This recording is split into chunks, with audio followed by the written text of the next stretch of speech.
Olá, queridos ouvintes, sejam bem-vindos ao nosso podcast Mais Estética. E a pergunta que nos guia é: será que a arte ainda tem algo a nos dizer? Ou será que a gente está testemunhando o fim dela?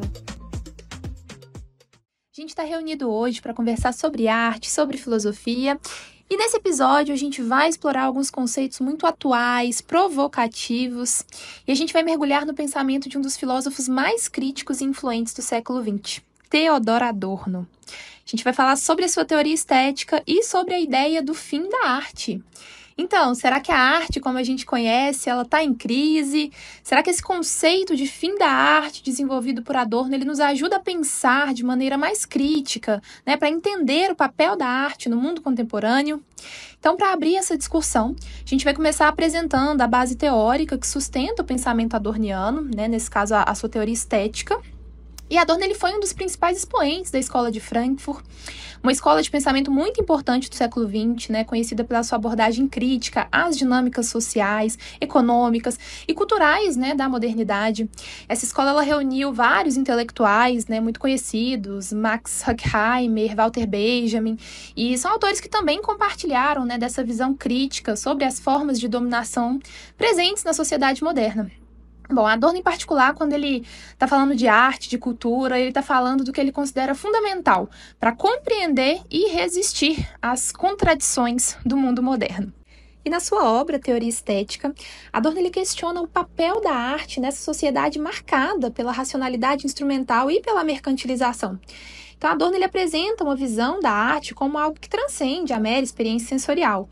E, diferente de outras esferas culturais, a arte ela carrega essa capacidade de resistir ao domínio da racionalidade instrumental, né? E o que é essa racionalidade instrumental? Vai ser essa lógica que transforma tudo, incluindo as pessoas, em ferramentas, em mercadorias, em bens de consumo, né? Então, um dos conceitos centrais da teoria estética de Adorno, ele é o de autonomia da arte. E para ele, a arte ela é autônoma porque ela opera segundo suas próprias leis internas.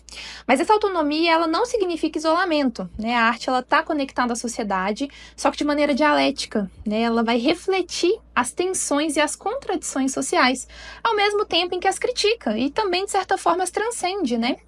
Então, essa característica torna a arte um espaço de resistência, né? Um espaço capaz de expor as falhas do mundo administrado, né? Que é esse mundo onde tudo é controlado, onde tudo é calculado. E outro ponto fundamental também na teoria de Adorno vai ser essa ideia de que a arte moderna ela opera na negatividade. Né? Isso significa que, em vez de reproduzir ou reafirmar a realidade tal como ela é, a arte moderna ela desafia o status quo, né? Ela vai apresentar formas abstratas, fragmentadas e não vai oferecer resposta fácil, né? Então, essas formas muitas vezes desconfortáveis, né, para o público, ela tem o poder de desestabilizar mesmo a nossa percepção e revelar as fissuras de uma sociedade controlada por valores instrumentais e mercadológicos, né?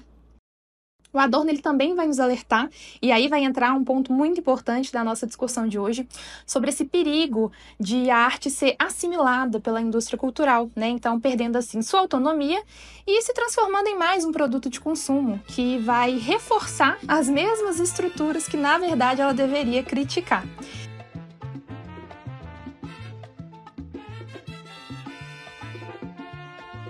Continuando a introdução que a Cíntia fez aqui, uma das preocupações que sempre rodeou o pensamento de Adorno é o questionamento sobre as condições para a realização da arte na sociedade atual.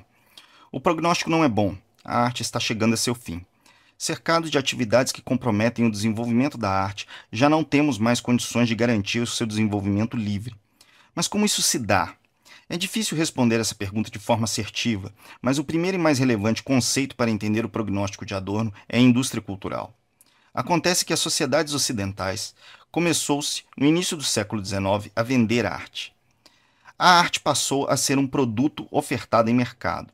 A princípio, a ideia pareceu promissora. O artista, antes subordinado ao mecenas, um nobre ou à igreja, passou a ser livre para realizar o que bem entendesse como a obra de arte e oferecê-la livremente no mercado. Mas com o tempo, o mercado transformou-se e a arte, que era uma obra de um artista livre, transformou-se em um produto de algo que se parece com uma linha de produção. Surgiu assim a indústria cultural. Nesse contexto novo, a arte é atravessada por um elemento que lhe é estranho: relações comerciais. Isso, a princípio, não é um problema, mas a arte é um produto inútil, não se presta utilidade nenhuma. Tudo o que ela nos oferece deve oferecer-nos através de um exercício simples de contemplação. A arte é aquilo que construímos para ser contemplado.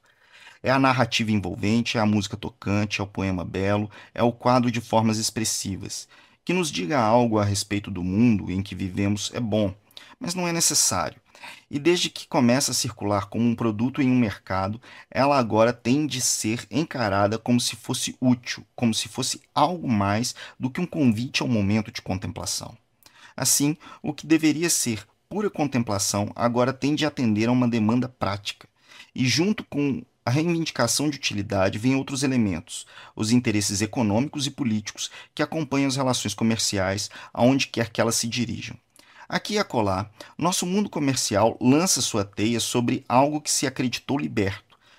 Presa nessa enorme rede, a arte agora tem de atender demandas e a liberdade do artista que poderia simplesmente ofertá-las no mercado transforma-se numa necessidade bem restrita de, o tempo todo, orientar-se pelas demandas do mercado. Há quem diga que isso não é ruim, que quem quer que pense que liberdade restrita possa ser almejada, sem prestarmos atenção às condições reais em que vivemos a vida, está delirando. Não podemos exigir viver a vida sem trabalhar, sem garantir o pão de cada dia, com atividades úteis. Não digo que seja injusto. Ao que tudo indica, a contemplação não prepara as plantações para o trigo crescer e não assa o pão. E não podemos exigir dos outros que o façam de graça para passarmos a vida em contemplação. De qualquer forma, o nosso mundo de hoje, consumir arte pressupõe a produção da arte em uma sociedade que tem uma indústria voltada para a arte e que só é capaz de conceber a arte como um produto comercial. Há quem diga que isso tudo foi um processo muito lento. Eu me admiro do quão rápido foi. À medida que as décadas foram se passando, a arte foi recebendo margens cada vez mais estreitas para ser feita e se apresentar. O que era para ser o resultado de um esforço criativo, detalhista, rico de cores, único, fosse realista ou abstrato, passou a ser um objeto cada vez menos criativo, com menos detalhes, cores, com similares. Chegou-se ao ponto em que ele é quase mecanizado, sem arranjos peculiares, com poucas cores e genérico. Mas é possível isso? É possível contemplar o que sai dessa indústria de arte? Eu estou inclinado a dizer que sim, alguma contemplação é possível. É o que indica o sucesso literário de best-sellers e o sucesso dos astros da música do século XX. No entanto, é de se duvidar que isso seja uma resposta suficiente. Adorno certamente discorda que seja. Mas abordar a situação dessa maneira é dar à dinâmica de uma tendência geral o poder de suprimir os detalhes da história da arte. Não podemos resumir o que se passa com a arte ao resultado de um processo histórico abstrato que só pode ser percebido através de um olhar retrospectivo da história que comprime 3 séculos em alguns parágrafos assertivos. A história da arte no século XX, como a história de qualquer atividade humana moderna, é marcada por avanços e resistências. Houve várias tentativas artísticas no século XX de romper com as condições que levam ao prognóstico de Adorno. Até o momento, todas fracassaram. De uma forma ou de outra, acabam cercadas de relações comerciais e se tornam produto de mercado.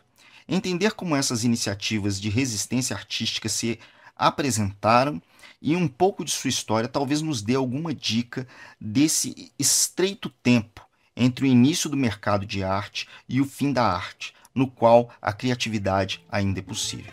Agora o Pablo vai falar um pouco a respeito dessas iniciativas que tentaram rever essas condições para a produção da arte na nossa sociedade. Obrigado, Diego, pela reflexão sobre a indústria cultural e por destacar como a lógica de mercado transforma a arte em mercadoria. Isso nos leva a um ponto fundamental da teoria estética de Adorno, que é a arte como antítese social da sociedade. Acho que faz sentido começarmos com uma questão. Como a arte pode ser crítica em uma sociedade que, ao mesmo tempo, amolda...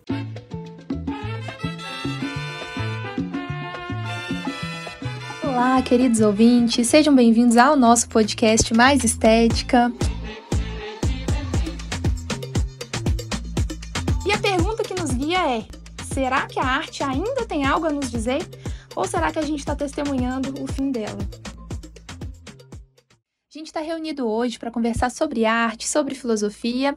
E nesse episódio a gente vai explorar alguns conceitos muito atuais, provocativos, e a gente vai mergulhar no pensamento de um dos filósofos mais críticos e influentes do século XX, Theodor Adorno. A gente vai falar sobre a sua teoria estética e sobre a ideia do fim da arte. Então, será que a arte, como a gente conhece, ela está em crise? Será que esse conceito de fim da arte desenvolvido por Adorno, ele nos ajuda a pensar de maneira mais crítica, né, para entender o papel da arte no mundo contemporâneo? Então, para abrir essa discussão, a gente vai começar apresentando a base teórica que sustenta o pensamento adorniano, né, nesse caso a sua teoria estética. E Adorno ele foi um dos principais expoentes da escola de Frankfurt, uma escola de pensamento muito importante do século XX, né, conhecida pela sua abordagem crítica às dinâmicas sociais, econômicas e culturais, né, da modernidade. Essa escola ela reuniu vários intelectuais, né, muito conhecidos, Max Horkheimer, Walter Benjamin, e são autores que também compartilharam, né, dessa visão crítica sobre as formas de dominação presentes na sociedade moderna. Bom, Adorno em particular, quando ele está falando de arte, de cultura, ele está falando do que ele considera fundamental para compreender e resistir às contradições do mundo moderno. E na sua obra, Teoria Estética, Adorno ele questiona o papel da arte nessa sociedade marcada pela racionalidade instrumental e pela mercantilização. Então, Adorno ele apresenta uma visão da arte como algo que transcende a mera experiência sensorial. E, diferente de outras esferas culturais, a arte ela carrega essa capacidade de resistir ao domínio da racionalidade instrumental, né? E o que é essa racionalidade instrumental? Vai ser essa lógica que transforma tudo, incluindo as pessoas, em ferramentas, em mercadorias, em bens de consumo, né? Então, um dos conceitos centrais da teoria estética de Adorno, ele é o de autonomia da arte. E para ele, a arte ela é autônoma porque ela opera segundo suas próprias leis internas. Mas essa autonomia ela não significa isolamento, né? A arte está conectada à sociedade, só que de maneira dialética, né? Ela vai refletir as tensões e as contradições sociais, ao mesmo tempo em que as critica e também, de certa forma, as transcende, né? Então, essa característica torna a arte um espaço de resistência, né? Um espaço capaz de expor as falhas do mundo administrado, né? Que é esse mundo onde tudo é controlado, onde tudo é calculado. E outro ponto fundamental também na teoria de Adorno vai ser essa ideia de que a arte moderna ela opera na negatividade. Isso significa que, em vez de reproduzir ou reafirmar a realidade tal como ela é, a arte moderna ela desafia o status quo, né? Ela vai apresentar formas abstratas, fragmentadas e não vai oferecer resposta fácil, né? Então, essas formas muitas vezes desconfortáveis, né, para o público, ela tem o poder de desestabilizar mesmo a nossa percepção e revelar as fissuras de uma sociedade controlada por valores instrumentais e mercadológicos, né? O Adorno ele também vai nos alertar, e aí vai entrar um ponto muito importante da nossa discussão de hoje, sobre esse perigo de a arte ser assimilada pela indústria cultural, né? Então, perdendo assim sua autonomia e se transformando em mais um produto de consumo, que vai reforçar as mesmas estruturas que, na verdade, ela deveria criticar.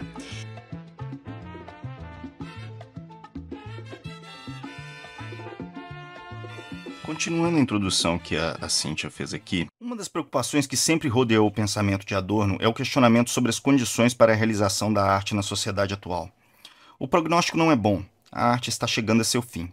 Cercados de atividades que comprometem o desenvolvimento da arte, já não temos mais condições de garantir o seu desenvolvimento livre. Mas como isso se dá? É difícil responder essa pergunta de forma assertiva, mas o primeiro e mais relevante conceito para entender o prognóstico de Adorno é a indústria cultural. Acontece que as sociedades ocidentais começou-se, no início do século XIX, a vender arte. A arte passou a ser um produto ofertado em mercado. A princípio, a ideia pareceu promissora. O artista, antes subordinado ao mecenas, um nobre ou a igreja, passou a ser livre para realizar o que bem entendesse como a obra de arte e oferecê-la livremente no mercado. Mas com o tempo, o mercado transformou-se e a arte, que era uma obra de um artista livre, transformou-se em um produto de algo que se parece com uma linha de produção. Surgiu assim a indústria cultural. Nesse contexto novo, a arte é atravessada por um elemento que lhe é estranho, relações comerciais. Isso, a princípio, não é um problema, mas a arte é um produto inútil, não se presta utilidade nenhuma. Tudo o que ela nos oferece deve oferecer-nos através de um exercício simples de contemplação. A arte é aquilo que construímos para ser contemplado. É a narrativa envolvente, é a música tocante, é o poema belo, é o quadro de formas expressivas. Que nos diga algo a respeito do mundo em que vivemos é bom, mas não é necessário. E desde que começa a circular como um produto em um mercado, ela agora tem de ser encarada como se fosse útil, como se fosse algo mais do que um convite ao momento de contemplação. Assim, o que deveria ser pura contemplação agora tem de atender a uma demanda prática. E junto com a reivindicação de utilidade vêm outros elementos, os interesses econômicos e políticos que acompanham as relações comerciais aonde quer que elas se dirijam. Aqui e acolá, nosso mundo comercial lança sua teia sobre algo que se acreditou liberto. Presa nessa enorme rede, a arte agora tem de atender demandas e a liberdade do artista que poderia simplesmente ofertá-las no mercado transforma-se numa necessidade bem restrita de, o tempo todo, orientar-se pelas demandas do mercado. Há quem diga que isso não é ruim, que quem quer que pense que liberdade restrita possa ser almejada, sem prestarmos atenção às condições reais em que vivemos a vida, está delirando. Não podemos exigir viver a vida sem trabalhar, sem garantir o pão de cada dia, com atividades úteis. Não digo que seja injusto. Ao que tudo indica, a contemplação não prepara as plantações para o trigo crescer e não assa o pão. E não podemos exigir dos outros que o façam de graça para passarmos a vida em contemplação. De qualquer forma, o nosso mundo de hoje, consumir arte pressupõe a produção da arte em uma sociedade que tem uma indústria voltada para a arte e que só é capaz de conceber a arte como um produto comercial. Há quem diga que isso tudo foi um processo muito lento. Eu me admiro do quão rápido foi. À medida que as décadas foram se passando, a arte foi recebendo margens cada vez mais estreitas para ser feita e se apresentar. O que era para ser o resultado de um esforço criativo, detalhista, rico de cores, único, fosse realista ou abstrato, passou a ser um objeto cada vez menos criativo, com menos detalhes, cores, com similares. Chegou-se ao ponto em que ele é quase mecanizado, sem arranjos peculiares, com poucas cores e genérico. Mas é possível isso? É possível contemplar o que sai dessa indústria de arte? Eu estou inclinado a dizer que sim, alguma contemplação é possível. É o que indica o sucesso literário de best-sellers e o sucesso dos astros da música do século XX. No entanto, é de se duvidar que isso seja uma resposta suficiente. Adorno certamente discorda que seja. Mas abordar a situação dessa maneira é dar à dinâmica de uma tendência geral o poder de suprimir os detalhes da história da arte. Não podemos resumir o que se passa com a arte ao resultado de um processo histórico abstrato que só pode ser percebido através de um olhar retrospectivo da história que comprime 3 séculos em alguns parágrafos assertivos. A história da arte no século XX, como a história de qualquer atividade humana moderna, é marcada por avanços e resistências. Houve várias tentativas artísticas no século XX de romper com as condições que levam ao prognóstico de Adorno. Até o momento, todas fracassaram. De uma forma ou de outra, acabam cercadas de relações comerciais e se tornam produto de mercado. Entender como essas iniciativas de resistência artística se apresentaram e um pouco de sua história talvez nos dê alguma dica desse estreito tempo entre o início do mercado de arte e o fim da arte, no qual a criatividade ainda é possível. Agora o Pablo vai falar um pouco a respeito dessas iniciativas que tentaram rever essas condições para a produção da arte na nossa sociedade. Obrigado, Diego, pela reflexão sobre a indústria cultural e por destacar como a lógica de mercado transforma a arte em mercadoria. Isso nos leva a um ponto fundamental da teoria estética de Adorno, que é a arte como antítese social da sociedade. Acho que faz sentido começarmos com uma questão. Como a arte pode ser crítica em uma sociedade que, ao mesmo tempo, a molda e a transforma em produto? Para Adorno, a arte é um espaço único, onde isso pode acontecer.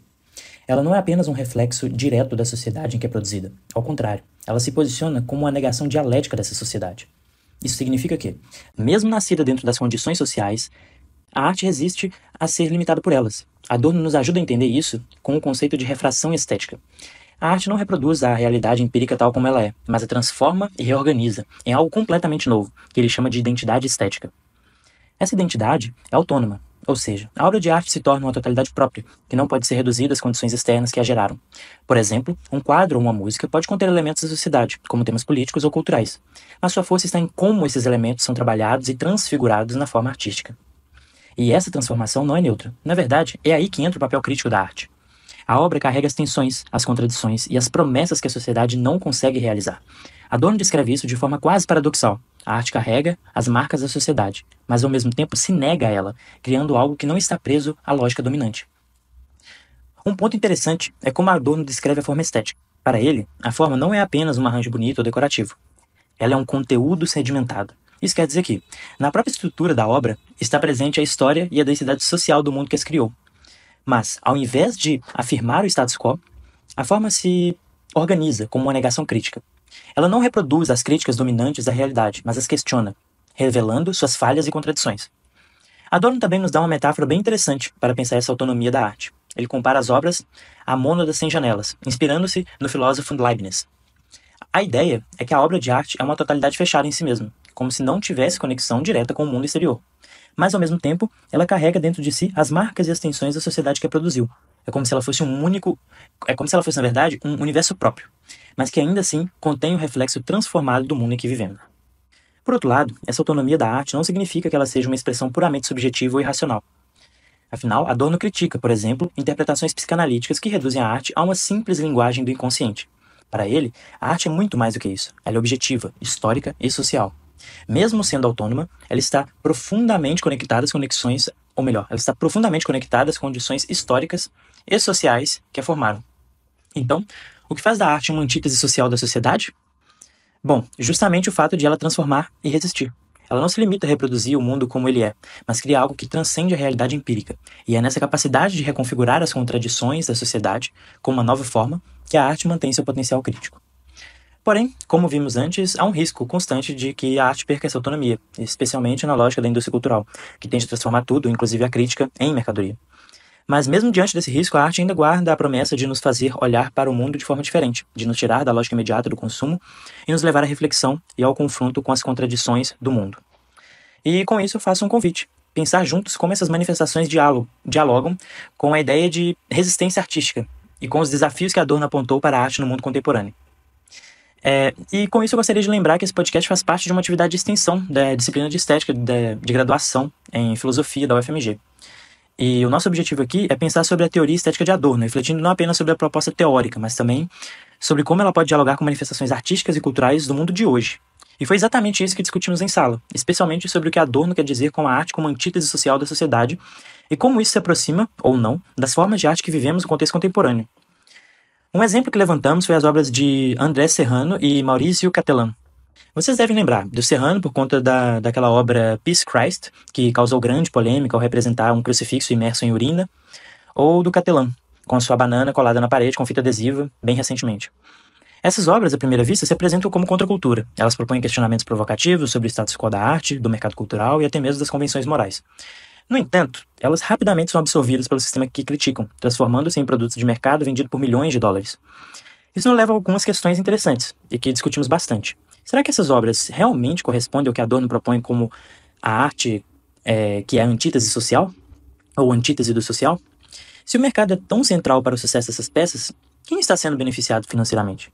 Essas obras fortalecem coletivamente os artistas e suas comunidades ou enriquecem apenas os indivíduos específicos? É importante pensar nisso porque a própria crítica ao mercado pode acabar se tornando parte do mercado. E Adorno nos alerta sobre como a indústria cultural captura até mesmo a arte que tenta resistir. Nossa discussão também passou pela música, como o caso do hip-hop. O hip-hop é um caso fascinante porque parece ocupar tanto o lugar de mercadoria industrializada quanto de manifestação crítica, dependendo do artista e do trabalho. Ele surge nos Estados Unidos da América como uma forma de protesto, uma arte que denuncia o racismo, a desigualdade e a marginalização. E mesmo hoje, depois de se tornar um dos gêneros musicais mais lucrativos e dominantes dos rankings de streamings, o hip-hop ainda traz artistas que elaboram criticamente sobre as condições da sociedade, seja na cena underground ou até mesmo no mainstream. Essa dualidade faz com que o hip-hop seja, ao mesmo tempo, uma resistência e algo que o mercado tenta domesticar constantemente. Mas, se o hip-hop pode ser lido como uma forma de contracultura, será que o mesmo pode ser dito do reggae e do samba? Essa foi outra questão que discutimos. O reggae, assim como o hip-hop, tem uma origem politizada, com letras que falam do colonialismo, do racismo e da opressão policial. Já o samba também é médio de contextos de marginalização, trazendo as vozes da periferia brasileira. Porém, há diferenças marcantes. Enquanto o hip-hop conquista as paradas musicais globais e se mistura com o mainstream, o reggae e o samba, mesmo sendo